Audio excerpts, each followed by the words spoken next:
기회가 있을 때 해야 할 일이라는 제목으로 말씀을 전하겠습니다.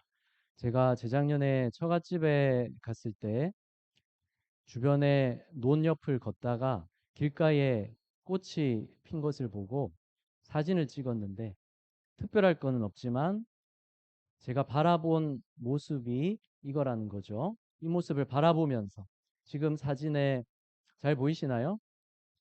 길가에 꽃들이 피어 있고 그리고 들판이 보이고 저 너머로는 산 아래에 아파트를 건축 중이고 산들 위로는 하늘에서 햇빛이 비쳐 내려오고 있습니다.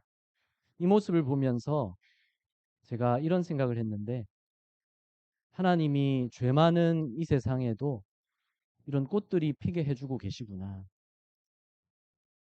이런 꽃들을 허락해 주시듯이 하나님이 우리에게 지금 기회를 주고 계시구나. 그런 생각을 했습니다. 지금은 하나님이 기회를 주고 계시는 때입니다. 은혜의 때를 우리가 살고 있습니다. 그 때를 예수 그리스도께서 우리에게 열어주셨습니다. 지금은 돌이켜서 하나님께 나아갈 수 있는 때고 하나님을 기쁘시게 해드릴 수 있는 기회가 우리에게 있습니다. 그런데 기회라는 것이 계속 있는 것은 아니죠. 기회는 기회가 있을 동안에 놓치지 말아야 되는 것입니다. 우리가 살아가는 지금 이 시간이 하나님께서 주신 기회입니다. 지금 기회가 있을 때 해야 할 일을 우리가 주님이 하라고 하신 그 말씀을 따라서 지금 해야 할 일을 해야 되는 것입니다. 예수님이 산상수훈 속에서 뭐라고 말씀하시는지 오늘도 우리가 귀를 기울여 봐야 되겠습니다. 그래서 주님이 하라고 하시는 일을 지금 기회가 있을 때 해야 되겠습니다. 본문에서 예수님이 무슨 말씀을 하십니까? 10계명 중에서 누구나 죄라고 동의하는 한 가지를 들어서 얘기하십니다. 10계명에서 여섯 번째 계명, 살인하지 말라. 이것을 가지고 얘기를 꺼내십니다.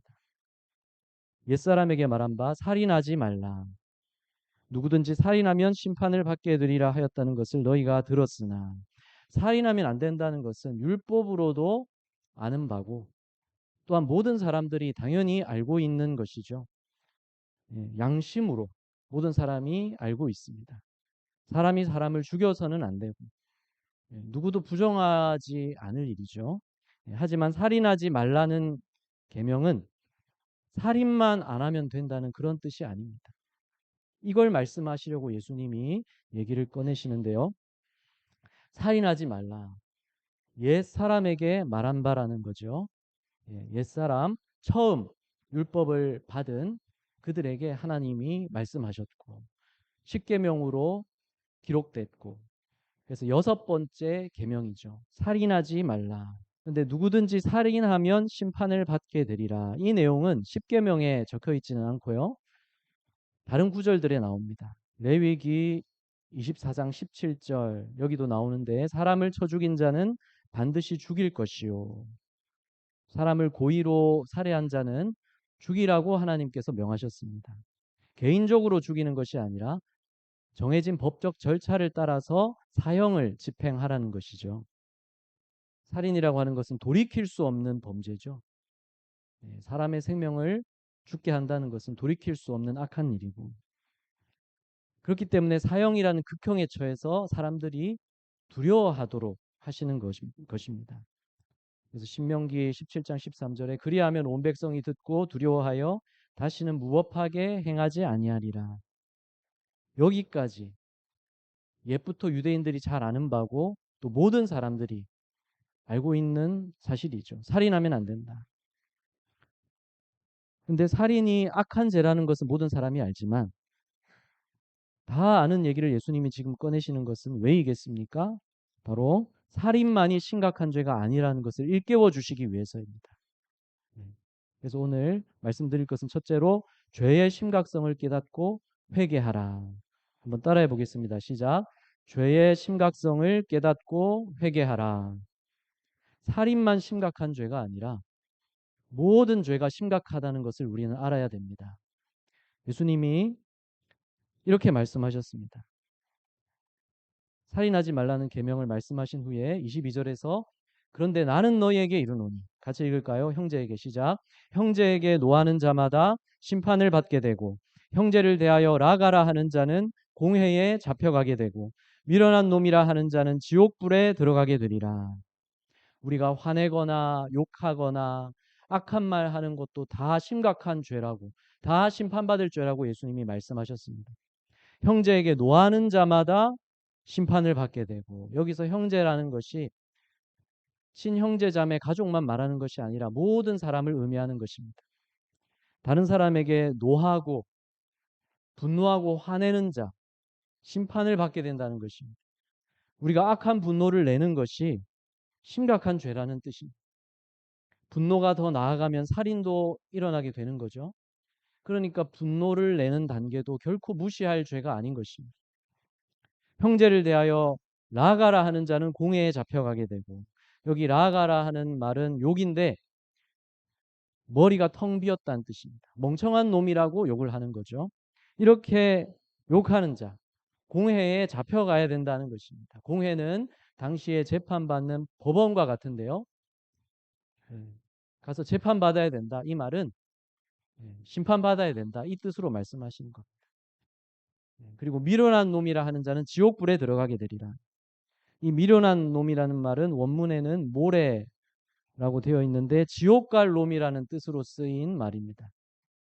이런 욕을 하면 그 사람이 바로 지옥에 들어가게 될 거다. 이렇게 예수님이 말씀하신 겁니다.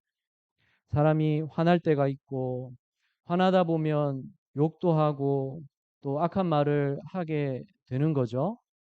특별한 사람만 그렇게 하는 게 아니라 그렇게 안 하는 사람, 화도 전혀 안 내보고 욕도 전혀 안 해봤다면 그 사람이 더 특별하게 여겨지겠죠. 그런 분 계시죠? 안 계십니까? 제가 작년에 전도 세미나를 참석했을 때 목사님들과 같이 조모임 하는 시간이 있었는데 조모임 때 얘기 나누라는 주제가 뭐였냐면 하나님 말씀대로 순종하기 어려운 것이 무엇인가. 근데 어떤 목사님이 자기가 운전을 하면 자꾸 욕을 한다는 것입니다. 그러면 옆에서 사모님이 같이 타고 있을 때는 사모님도 같이 욕을 한다는 것입니다. 사모님이 욕하면 안 되잖아요. 해야 되는데 더 욕을 한다는 것입니다. 목사님이 이런 하고 욕을 하면 사모님은 옆에서 저런 하고 욕을 한다는 것입니다. 그래서 전도 얘기도 해야 되는데 욕 얘기만 하다가 조모임 시간이 끝나서 같이 웃었는데 화내고 욕하고 악한 말하고 누구나 해봤거나 할 수 있는 일이죠. 그런데 예수님이 이것을 심각한 죄라고, 심판받을 죄라고 예수님이 말씀하셨습니다. 예, 그것도 살인죄와 비교하면서 말씀하셨죠. 예. 그러니까 어떻게 해야 됩니까? 예, 괜찮을 사람이 누가 있습니까? 예. 너희가 살인이 심판받을 죄인 것을 아는데 살인만이 아니다. 화내고 욕하고 악한 말 하는 것도 마찬가지로 심판받을 죄다. 이렇게 말씀하셨지 않습니까?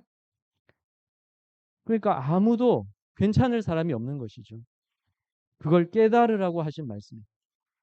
살인에 비하면 사소하게 우리가 여기는 죄들, 그것도 사소하지 않다는 것이죠.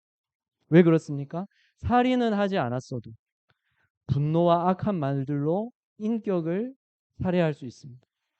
사람이 하나님 형상대로 지음받았고 우리가 예배 시작하면서 서로 인사 나누자고 했죠. 당신은 귀한 존재입니다. 네. 하나님 형상대로 지음받은 귀한 존재입니다. 그래서 사람을 살인한 자는 죽여야 한다고 창세기에서 이미 말씀하셨는데 그 이유가 사람은 하나님의 형상대로 지음받았기 때문이라고. 다른 사람의 피를 흘리면 그 사람의 피도 흘릴 것이니 이는 하나님이 자기 형상대로 사람을 지으셨음이니라. 네. 하나님 형상을 지닌 사람을 죽이는 것 당연히 죽을 죄인데 또한 하나님 형상 가진 사람의 마음을 해치고 아프게 하는 분노와 악한 말들 이것도 결코 사소한 죄가 아니라는 것이죠. 네. 그렇다고 모든 분노가 죄는 아닙니다. 경건한 분노도 있습니다. 어떤 것이겠습니까? 하나님을 모독하는 것에 대한 분노, 죄에 대한 분노, 이런 거라면 경건한 분노입니다. 예수님도 노하셨을 때가 있는데 예수님이 노하셨을 때는 거룩한 분노였습니다. 여기 나오는데 그들의 마음이 완악함을 탄식하사 노하심으로 그들을 둘러보시고, 이것은 개인적으로 그들을 미워하신 것이 아니고 예, 그들의 죄악에 대해서 분노하신 것입니다. 그들이 하나님을 모독하는 것에 대해서 분노하신 것입니다. 예수님이 이렇게 하신 것은 거룩한 분노인데, 그런데 우리에게 이런 경우가 과연 있겠는가? 거의 없겠죠. 우리가 내는 것은 거의 다 죄악된 분노, 상대방을 미워하고 멸시하고 상처 주는 분노겠죠. 이것이 살인과 마찬가지로 악한 죄라고 예수님이 말씀하셨습니다. 이 살인하지 말라는 계명에는 다른 사람을 미워하지 말고 사랑하라는 뜻이 포함되어 있는 것입니다. 그래서 살인을 하지 않았다고 해서 이 계명을 지킨 게 아니죠. 살인하지 않았어도 미워하고 욕하고 남을 멸시하고 이러면 역시 하나님 뜻을 거역한 죄입니다. 하나님 뜻을 거역한 죄는 다 심각한 죄입니다. 그래서 한번 따라해 볼까요? 하나님을 거역한 모든 죄는 다 지옥 갈 죄입니다. 왜냐하면 하나님을 거역한 것은 같으니까요. 본질은 같은 거죠. 살인도 하나님을 거역한 것이요, 화내고 악한 말하고 미워하고 상처 주는 것도 하나님을 거역하는 것이죠. 살인하지 말라는 계명에 포함되어 있는 그 하나님 뜻을 거역하는 것입니다. 그러니까 심각한 죄죠. 죄의 심각함을 우리는 깨달아야 되는 것입니다. 사소한 죄란 없습니다. 하나님 뜻을 벗어나 있을 때 그것은 다 지옥 갈 죄인 것입니다. 이렇게 죄의 심각성을 깨달아야 우리가 무엇을 합니까? 주님 앞에 엎드리게 됩니다. 진정으로 회개하게 됩니다. 하나님의 은혜가 그럴 때 강력하게 부어지는 것입니다. 그래서 교회 역사 속에서 강력한 부흥이 있을 때는 진정한 회개가 있었습니다. 그때 사람들이 무엇을 깨달았냐면 사소하게 여기던 죄들이 심각하다는 것을 깨달았습니다. 그래서 주님을 찾으며 엎드렸습니다. 불쌍히 여겨달라고 부르짖었습니다. 그때 하나님이 강력하게 은혜를 부어주시고 그들을 새롭게 하시고 성령님이 강하게 역사하셨습니다. 구원받는 일들이 강력하게 일어나게 하셨습니다. 사람들이 변화되게 하셨습니다. 예수님 닮아가게 하셨습니다. 그 전에 죄의 심각성을 깨달아서 주님 앞에 엎드리는 일이 일어나야 되는 것입니다. 그것이 우리에게도 필요하고 그것은 기회가 있을 때 지금 해야 되는 일입니다. 우리가 사소하게 여기는 죄들, 그것이 우리 영혼을 무기력하게 만들고 있습니다. 우리가 사소하게 여기는 죄들, 그것이 우리를 열매 맺지 못하게 만들고 있습니다. 하나님 은혜에서 멀어지게 만들고 있습니다. 그것이 가장 우리가 싫어하고 슬퍼할 일이죠. 우리에게 주님이 필요한데 주님이 우리에게서 멀어지면 나 스스로가 주님을 멀리하게 된다면 그것이 가장 우리가 무기력해지고 그것이 가장 슬퍼할 일이죠. 기회가 있을 때 주님 앞에 엎드려야 되겠습니다. 내 죄를 슬퍼할 줄 알고 불쌍히 여겨달라고 하나님께 부르짖을 수 있어야 되겠습니다. 내 죄를 고백하고 내어 버려야 되겠습니다. 죄는 갖고 있을 수가 없는 것이죠. 또 생겨나더라도 내어 버려야 되는 것입니다. 진정으로 회개할 때마다 하나님께서 은혜를 부어 주십니다. 지금 우리에게 그럴 기회가 있는 것입니다. 두 번째로 말씀드릴 것은 진정으로 회개한다면 화해를 실천하라 이것입니다. 따라해 볼까요? 시작. 진정 회개한다면 화해를 실천하라. 죄의 심각성을 깨달았습니다. 그래서 진정으로 회개한다면 반드시 화해를 실천해야 돼요. 23절 같이 읽습니다. 그러므로 예물을 제단에 드리려다가 거기서 내 형제에게 원망들을 만한 일이 있는 것이 생각나거든. 예수님 당시에는 성전에 가서 제물을 드렸죠. 제사장을 통해서였습니다. 율법의 제사 규정대로 행한 것이죠. 제단에 예물을 드리러 갔다가 원망 들을 일이 생각났습니다. 다른 사람에게 잘못한 일, 풀지 못한 일이 생각났습니다. 그러면 어떻게 하라고 하셨습니까? 예물을 제단 앞에 두고 먼저 가서 형제와 화목하고 그 후에 와서 예물을 드리라. 예물을 일단 제단 앞에 두고 가서 풀어야 될 사람과 풀고 화해하고 다시 와서 예물을 드리라고 하셨습니다. 무슨 뜻입니까? 화해를 실천하는 것이 반드시 필요하다는 뜻이죠. 하나님께 예물 드리는 것은 중요하지 않다는 뜻입니까? 그렇지 않습니다.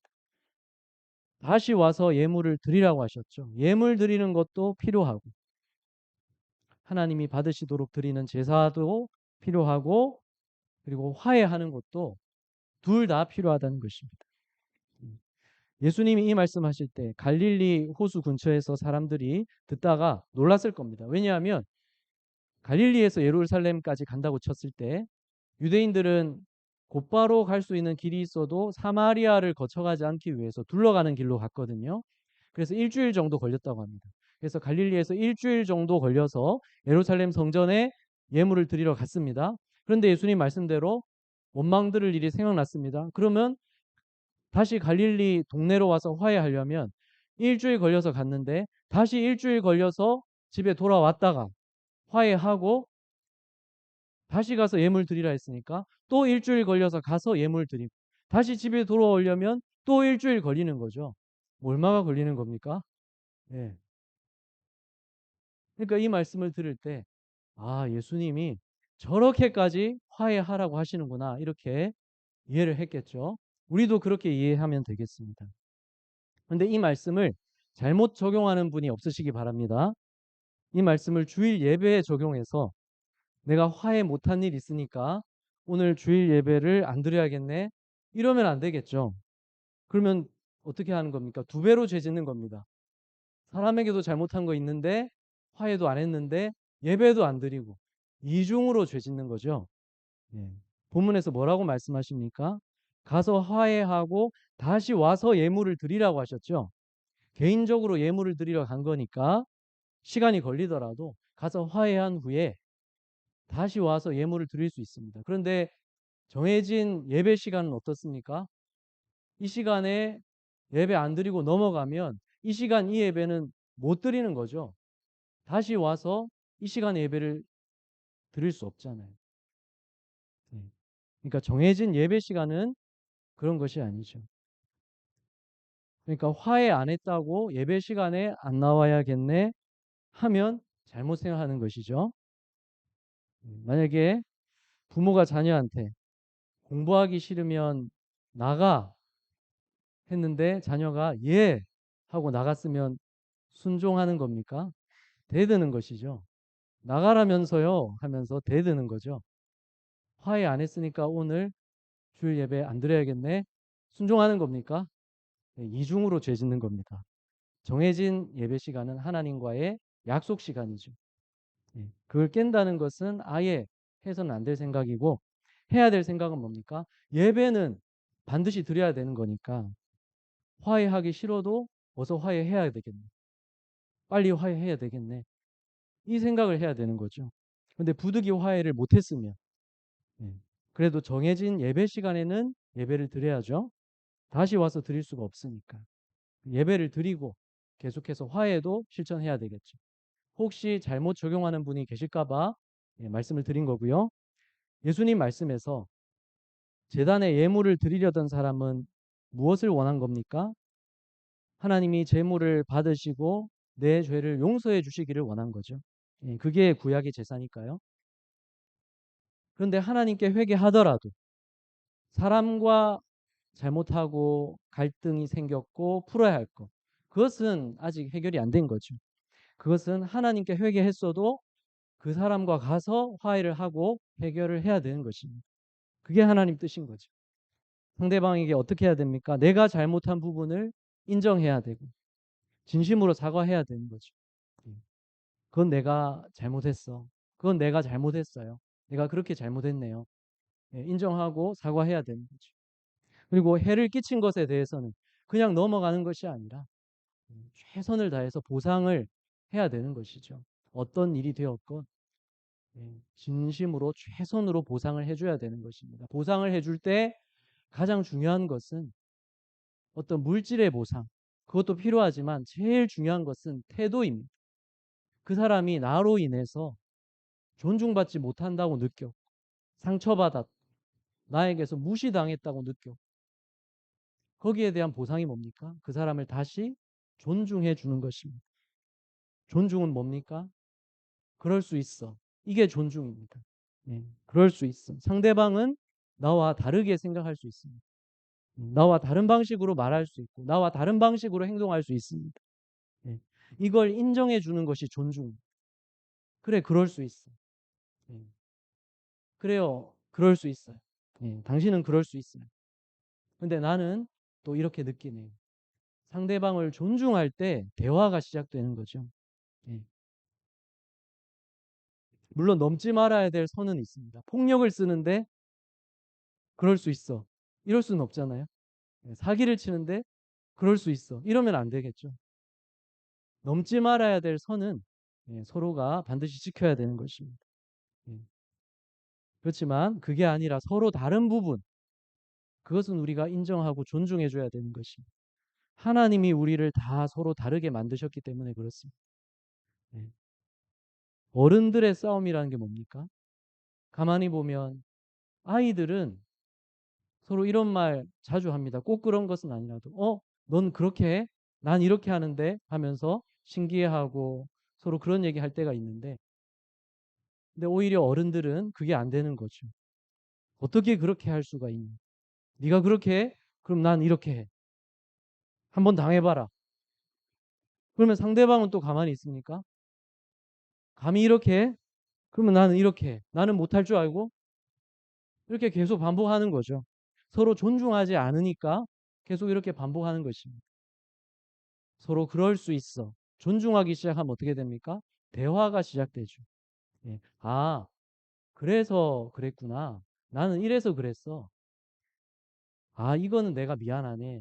그러면 나도 그거는 이렇게 미안해. 대화가 되는 거죠. 그러면 우리 이렇게 해볼까? 우리 이렇게 해볼까요? 이렇게 화해가 시작되는 것이죠. 존중함이 있을 때 대화가 시작되고 화해가 이루어지는 것입니다. 이것이 하나님이 우리에게 원하시는 태도입니다. 하나님 형상대로 지음받은 사람에 대해서 우리가 가져야 되는 태도는 존중하는 거죠. 하나님이 서로 다 다르게 만드셨다는 것을. 그러나 하나님 형상대로 원래 지음받았다는 것을 존중하는 것. 그래, 저 사람은 그럴 수 있어. 이 사람은 저럴 수 있어. 인정해 주시기 바랍니다. 상대방을 존중하지 않았던 부분, 그것을 다시 존중해 주시기 바랍니다. 생각해 보니까 그건 그럴 수 있네. 존중해 주시기 바랍니다. 말 한마디로 천냥빚을 갚는다고 하는데, 이왕이면 인정해 주는 말, 이왕이면 존중해 주는 말 하시기를 바랍니다. 예. 물론 그것만 가지고 다 해결되지는 않겠죠. 그게 쉽지도 않고 그런다고 다 해결되지는 않겠지만 그럴 수 있어. 이 한 가지 말로부터, 이 한 가지 생각으로부터 꽤 많은 것이 달라질 수 있습니다. 그리고 그 이상은 하나님께 맡기시기 바랍니다. 또 인내하시기 바랍니다. 그러면 살아계신 우리 하나님께서는 다 알고 계십니다. 다른 사람을 존중하고 화해하려는 그 마음을 하나님은 아십니다. 그래서 그 사람의 예배를 기쁘게 받아주십니다. 그리고 그 사람의 기도에 응답해 주십니다. 상대방을 먼저 존중해 주면서 인정해 주고 화해를 실천하는 여러분 되시기를 바랍니다. 마지막 세 번째로 말씀드릴 것은 미루지 말고 화해를 이루라는 것입니다. 같이 한번 말합시다. 시작. 미루지 말고 화해를 이루라. 예. 예수님께서 기회가 있을 때 어서 화해하라고 말씀하셨습니다. 그게 이 말씀이죠. 너를 고발하는 자와 함께 길에 있을 때에 급히 사화하라. 화해하라는 겁니다. 그 고발하는 자니까 원수된 사람이죠. 지금 법으로 하자고, 지금 재판관에게 가자고 지금 하는 것입니다. 그러나 아직 재판관 앞에 가지는 않았으니까 지금 가는 길에 있는 동안은 아직은 기회가 있는 거죠. 기회가 있을 때 화해를 하라는 것입니다. 기회가 있을 때. 기회가 지나면 어떻게 됩니까? 너를 재판관에게 내어주고 재판관이 옥리에게 내어주어 옥에 가둘까 염려하라. 기회가 지나면 재판관 앞에 가서 예, 감옥 갈 수도 있다는 거죠. 예. 그리고 감옥 가면 치러야 될 값을 하나도 남김없이 치르기 전에는 못 나올 수 있다고 예수님이 말씀하신 거죠. 음. 여기서 뭘 깨달아야 됩니까? 우리가 사람에게 고발당할 일이 있거든, 원망 들을 일이 있거든, 예, 어서 화해해야 되는데, 사람과 그런 일이 있어도 우리가 공경을 겪을 수 있는데, 하나님께 우리가 하나님께 고발당할 일을 쌓아두고 살면 어떻게 되는 겁니까? 예, 두려워할 줄 알아야 되는 거죠. 우리는 하나님을 두려워하는 마음으로 살아야 되겠습니다. 무서워하는 것이 아니라 하나님을 경건한 두려움으로 사랑하며 두려워 떠는 그 마음입니다. 하나님은 내 아버지도 되시는데 다른 사람 아버지도 되시는 거죠. 예. 나도 하나님 자녀지만 다른 사람도 하나님 자녀 되는 거죠. 예. 우리가 하나님께 아무리 잘해도 다른 사람에게 잘못하면 그게 곧 하나님께 잘못한 겁니다. 그러면서 하나님이 기뻐하시리라 어떻게 기대할 수 있겠습니까? 예. 하나님이 지금 기회를 주고 계실 때 잘못한 것은 어서 바로잡고 또 화해할 것은 어서 화해해야 되는 것입니다. 기회 있을 때 이렇게 하라고 주님이 말씀해 주셨죠. 그러면 우리가 이렇게 한다면 하나님이 도우시고 은혜를 부어 주십니다. 예. 이것을 하면 다른 일은 당연히 풀려지는 것입니다. 이 말씀 같이 읽읍시다. 시작. 분을 내어도 죄를 짓지 말며 해가 지도록 분을 품지 말고. 분을 내는데 어떻게 죄를 안 짓습니까? 계속 더 죄를 짓지 말라는 거죠. 한번 화난다고 계속 더 화내고 죄 짓지 말라는 거죠. 키우지 말라는 거죠. 예. 해가 지도록 분을 품지 말라. 예. 나한테 이렇게 내가 어떻게 하나 봐라. 이 생각하면서 잠 못 자지 말라는 거죠. 예. 그러면 자기만 손해 아닙니까? 예. 정작 나 속상하게 한 사람은 잠 잘 잘 텐데 나 혼자 분을 내면서 잠 못 자면 나만 손해죠. 예. 밤이 되도록 이런 마음 품지 말라는 겁니다. 그래, 그럴 수도 있어 하면서 최소한 잠들기 전에는 풀고 편안히 자라는 것입니다. 그게 복이죠. 그게 이득입니다. 그리고 하나님께서 기뻐하시는 일입니다. 그래, 그럴 수 있어. 예. 나도 잘못할 수 있는 것, 상대방도 잘못할 수 있는 것. 내 잘못을 인정한다고 내가 무너지는 게 아니죠. 오히려 내 잘못을 빨리 인정하고 사과할수록 수준이 있는 사람입니다. 예. 그 사람이 더 인정받고 칭찬받습니다. 그래서 잘못해도 칭찬받으려면 어떻게 해야 됩니까? 빨리 인정하고 사과하면 됩니다. 예, 그러면 오히려 칭찬받습니다. 일부러 계속 그러면 안 되겠지만 빨리 인정하고 사과할수록 좋은 사람이죠. 하나님이 기뻐하십니다. 화해는 미룰 일이 아니고 기회 있을 때 빨리 해야 되는 것입니다. 예, 그러면 정리해 봅시다. 우리 죄는 살인만 심각한 죄가 아니라 다 심각한 죄입니다. 이 심각성을 깨닫고 하나님 앞에 엎드려서 불쌍히 여겨 주시옵소서 회개하시고 진정으로 회개한다면 화해를 실천하시기 바랍니다. 미루지 말고 기회 있을 때 화해하라는 주님 말씀 기억하십시오. 상대방에게 그럴 수 있어 하면서 존중해 줄 때 대화가 가능해지고 화해가 시작됩니다. 그렇게 하시기를 바랍니다. 내 잘못은 빨리 인정하고 사과할수록 칭찬받습니다. 또 내가 잘못할 수 있듯이 남도 잘못할 수 있으니까 그럴 수 있어 품어주시고 잠 편히 주무시기를 바랍니다. 해가 지도록 분을 품지 마시기 바랍니다. 그게 제일 이득이고 하나님이 기뻐하십니다. 제가 처음에 이 꽃들 보면서 이런 생각했다고 말씀드렸죠. 하나님은 죄 많은 이 세상 가운데에도 예쁜 꽃이 피게 해주시듯이 하나님은 지금 우리에게도 죄 많은 우리에게도 기회를 주고 계시는구나. 기회 있을 때 주님이 하라고 하신 일 하시기를 바랍니다. 여러 가지가 있겠지만 오늘은 이 말씀 하신 거 기억하면서 화해하시기 바랍니다. 품으시기 바랍니다. 미루지 말고 그렇게 하시기 바랍니다. 그럴 수 있어. 존중해 주면서. 그렇게 존중하고 인정하고 화해하려는 그 마음 하나님이 아십니다. 그 마음 아시고 하나님께서 기뻐하시고 도와주시고 은혜 부어주시고 여러분에게 모든 기도에 응답해 주실 줄 믿습니다. 기도하시겠습니다.